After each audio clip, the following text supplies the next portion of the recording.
అందరికీ నమస్తే. Welcome to Devi's గుమగుమలు. ఈ వీడియోలో వంకాయ చిక్కుడుకాయతో ముద్ద వేపుడు చేసి చూపిస్తానండి. ఉల్లికారం పెట్టి చేసుకుంటే వేపుడు చాలా బాగుంటుంది.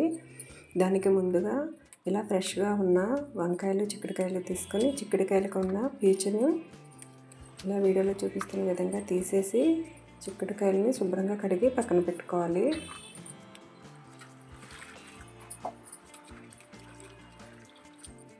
ఇలా వంకాయలు కూడా మరీ పెద్దవి మరీ చిన్నవి కాకుండా కట్ చేసుకొని నీళ్ళల్లో వేసి కొద్దిగా ఉప్పు వేయాలి.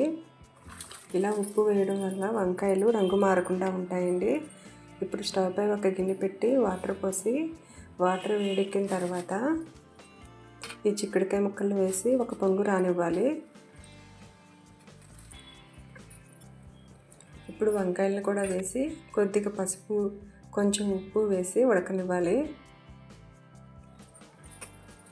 ఇప్పుడు ఉప్పు వేసాం కాబట్టి వేపుడు చేసుకునేటప్పుడు కొద్దిగా తక్కువగానే వేసుకోవాలి.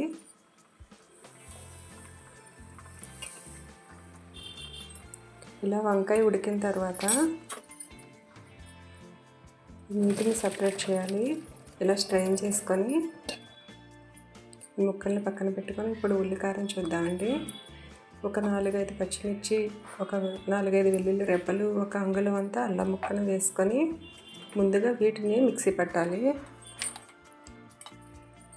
ఇలా మిక్సీ పట్టిన తర్వాత ఒక మీడియం సైజు ఉల్లిపాయను కూడా వేసి కచ్చాపచ్చాగా మిక్సీ పట్టుకోవాలి. ఇప్పుడు స్టవ్ పై ఒక కడాయి పెట్టి 4 స్పూన్ల ఆయిల్ వేసి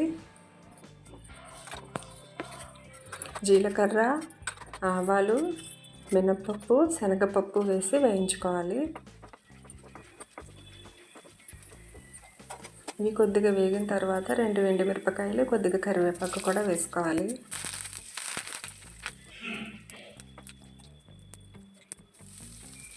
ఇప్పుడు ఈ ఉల్లికారాన్ని కూడా వేసి బాగా వేపుకోవాలి, కలుపుతూ వేపుకోవాలి.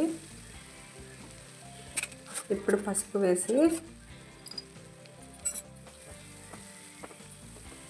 ఈ ఉల్లిపాయ అంతా పచ్చివాసన పోయేంత వరకు వేపుకున్న తర్వాత ఈ వంకాయ చిక్కుడుకాయ ముక్కల్ని కూడా వేసి బాగా కలిపి కొద్దిగా సాల్ట్ వేసి మూత పెట్టి మగ్గనివ్వాలి.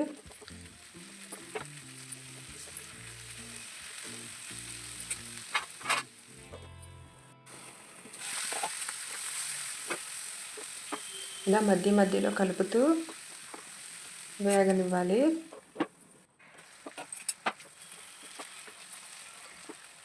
అంతేనండి, వంకాయ చిక్కుడుకాయ వేపుడు ఉల్లికారంతో రెడీ అయింది. చాలా అంటే చాలా బాగుంటుంది. వంకాయ విడిగా చిక్కుడుకాయ విడిగా అసలు చేయమన్నా చేయరు.